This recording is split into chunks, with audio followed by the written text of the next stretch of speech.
الوعي يحتاج إلى عمق، والعمق يحتاج إلى تعود، والتعود لابد يكون مع صبر.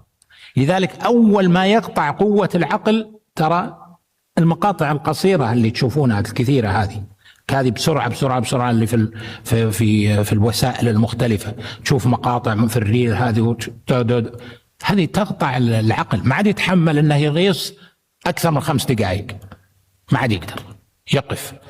الوعي لا يمكن ان يكون مع الملل وضعف العقل وضعف الصبر، لا يمكن. تكون واعيا لابد تبعد عن هذه الاشياء، تأخذ منها قدر الحاجة، لكن إدمان عليها هذا يبعد الوعي.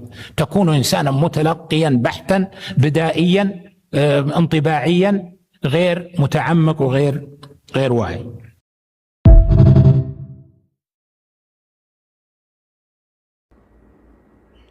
Assalamu alaikum rahmatullahi wa barakatuh. Hope you're doing well. So this sheikh had a really great point that I have started to notice, and I enjoy short form content and long form content, but there's no doubt that YouTube Shorts and TikTok and some reels on Instagram contribute to people's low attention spans. And when you look at the high dopamine you get from bright colors, fancy editing, it can get out of hand, right? And long form content can be a hit or a miss, and I create a wide variety of content. And what's even worse though is when you have people who will speed videos up and it has the person sounding kind of like a chipmunk, and you realize we are becoming angsty, impulsive people. And look at how in the Quran, for example, we're told to have patience, to have sabr, to be forbearing. And if we don't practice that, we could have a problem. Now, some people can lose your attention because you have other things going on. I enjoy YouTube Premium, where you have your mini player, and I will look at different pictures on Pinterest while someone talks, and I really enjoy that mode. But if you don't have YouTube Premium, and if you click off the video and it shuts off, I think that sucks. So there's ways where you can have the video still playing, and then you can, like if it's just audio and not visual, and you can look at Pinterest, look at pictures on Instagram and stuff like that. I think that's a very good way to consume stuff if you want to hear a longer form thing. And it's also important to have long form content, because when you do chores, washing dishes, cleaning the bathroom, you can't just keep switching videos. And then when you have 10 short videos on a playlist of your watch later one, and then you don't even really get to follow the train of thought, because 1 minute it's a video about this and the next about that, doesn't really work. And so when you go deeper and you look at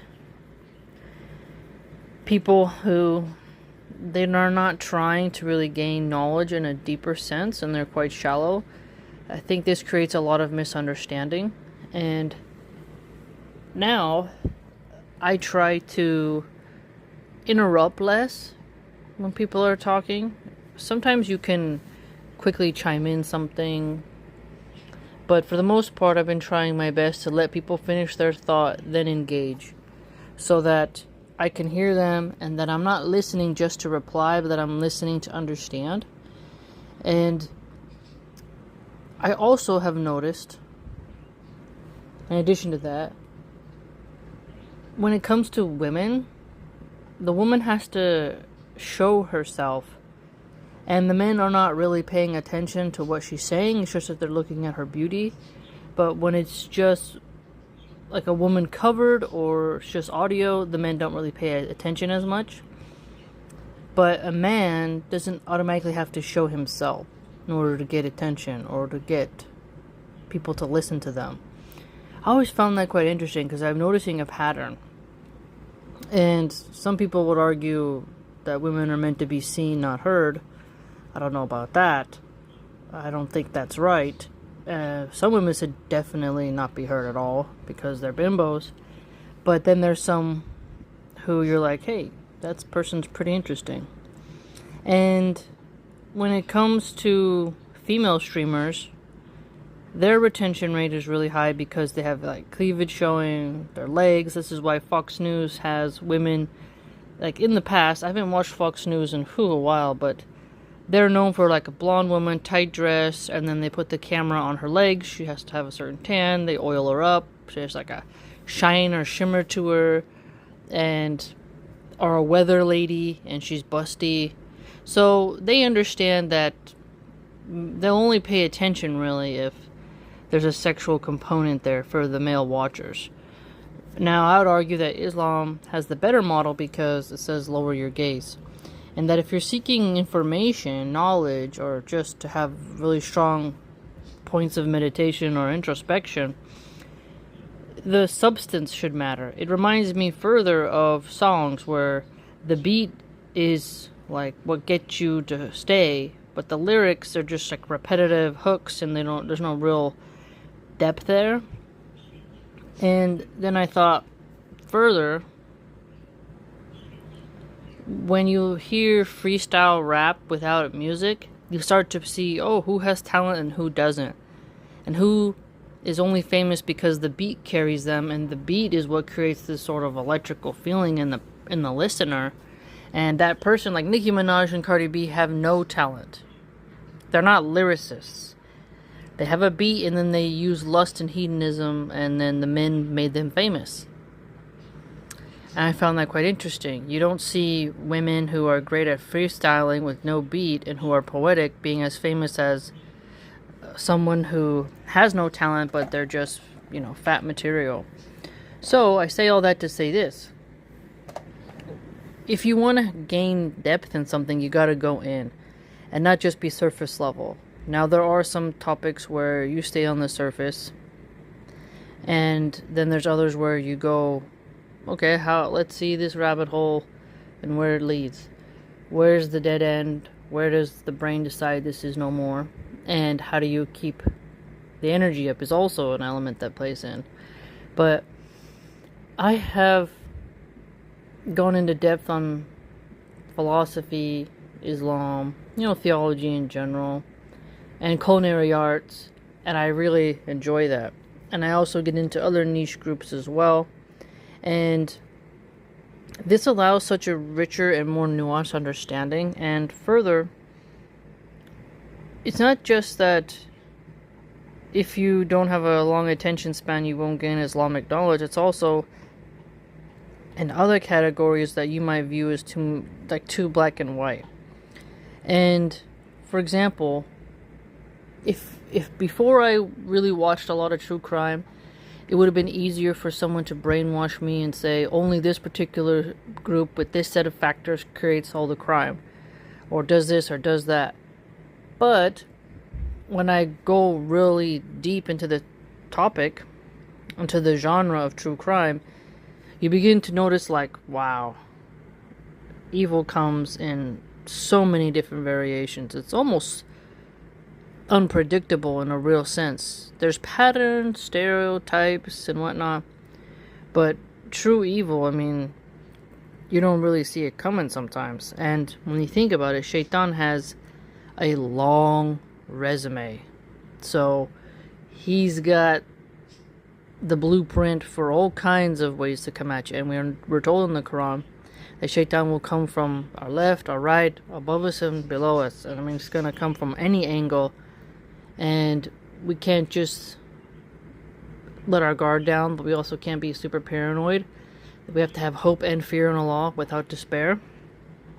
Allah is the mighty and sublime, knower of everything and master of the day of judgment. So we're not going to be shortchanged with our good deeds, nor are we going to have any bad deed not be discovered. So due to that, when we speak on certain things, we have to make sure, have we gone in, and being able to admit where your knowledge ends is another thing. Some people, they don't feel comfortable with saying, I'm not familiar with that, can you tell me? Or, Oh, can you expand upon that? I would love to hear what else you have to say.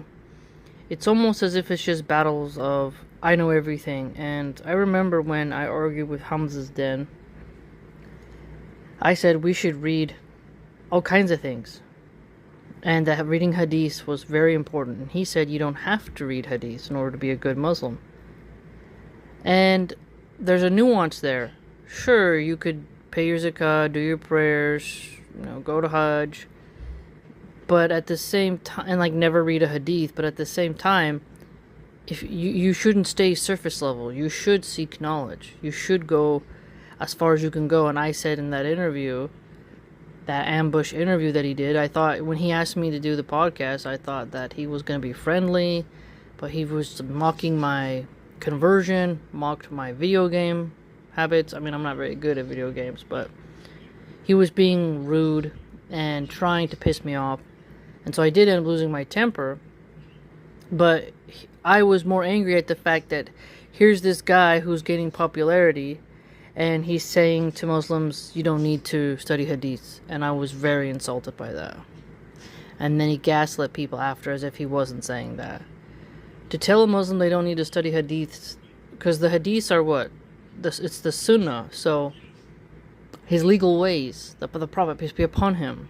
And you have the seerah, and you have the prophetic narrations, the hadiths, and the Quran. To cut out the hadiths is risky, because they teach you a lot. And from my experience, the more you read them, the more your nearness to Allah subhanahu wa ta'ala grows, your iman becomes stronger, and you're armed with knowledge against people who hate Islam and are trying to confuse you and push you off the path. So I found great benefit in it, and I have playlists on Sahih Bukhari, Sunan Abu Dawud. When I have more time in the future and get more sleep, because as moms we don't really sleep very much, so I don't have a whole lot of energy, but once inshallah I get more sleep, I plan on finishing other volumes on the channel.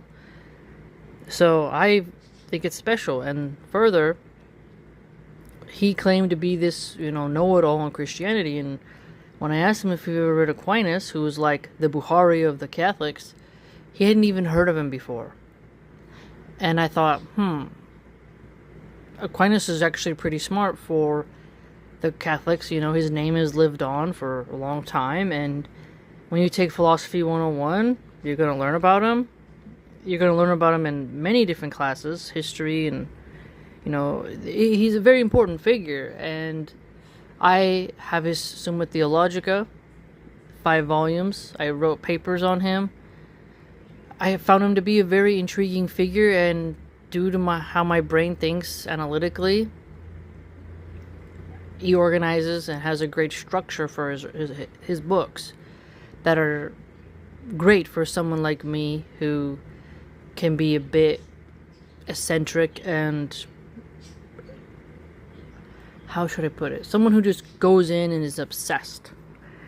He has work there for us. And you can feel his voice coming through. It's not like today with AI and everything seems fake. So I was taken aback and quite offended that somebody would want to interview me, a nerd, and then tell me basically what I'm doing doesn't matter and I don't need to go into depth. So when this sheikh is talking about you shouldn't just keep like your brain in viral clip mode, like where you have clippers taking clips and you're just watching short things and buzzwords and clapbacks, that you should go in. That was what I was saying, and I was canceled for it, heavily maligned, heavily attacked. People didn't even finish the whole episode, which was like even worse, because here I am saying you should read, you should study, expand your mind, learn the religion, look at history, because for me, having an open mind to study philosophy is what helped me to have the humbleness to read the Quran. And then I read it and I was like, time to convert. He mocked that. He mocked that I studied and that was the way I converted. For him, he thought it was better if people just say their shahada right away, and for me, I was like, no. How can you say your shahada when you don't even understand what that oath really entails? I'm not telling people that they have to study first, and that if they just converted because some dawah guy on the street said something, that somehow their conversion is invalid. But I read it, and it was a slow unfolding of, oh, self-reflection, thinking, meditating upon it. Let me read more, getting closer, closer, closer. It's like a hike up the top of the mountain. And he mocked that. Whereas I was trying to tell people, essentially, through my whole journey and through my whole channel, it's learn. What does the other side say? I pay attention to what the manosphere says. I then read books what the rat femmes write. I look at their posts. I think, what is the nitty-gritty? What's the good? What's the bad? Where are they right? Where do I disagree? I do that. I try to give people a fair shake. And so, this sheikh's advice is very potent, very important. And I found it to be quite nice. And a great reminder that we have to, whatever specialty we want to choose, we should go in on that and be so passionate about it, and then want to share that passion with others, because the world does need experts, and we need people who enjoy what they do and can tell you all about it, because they're very helpful. When you meet like a chef who really is passionate about cooking versus someone who's doing it because their parents push them, you see the difference in the food, how they treat others, how they talk. And I seemed to irritate people a lot in the past, because when I was a server, I would talk about the menu, the food, the flavor profile. I really wanted customers to understand what it is they're consuming and all that. Others just want to go to the table, what would you like, and that's it, as little communication as possible. And there's some jobs where you have to do that to survive for your mental health. But there's also times where you should be passionate about what you do, and if you're not passionate about it, it's going to eat away at you. So I'm very passionate about reading and learning, and there are some people who mock that, they don't understand it. But it's not up to the nerd, the bibliophile, to make others understand them, really. It's up to the bibliophile hermit, such as myself, to make sure that I'm understanding, and I try not to be misunderstood, to speak clearly, accurately, and succinctly, and be able to also expound upon what it is I'm trying to do, say, what I'm thinking, what I'm studying, what topic is the new topic, whatever it is. But we have a duty to seek knowledge like as if it was the prized treasure, which it is. So anyone who tries to just keep you in the clip zone where, okay, 3 minutes here, 2 minutes there, that's a problem.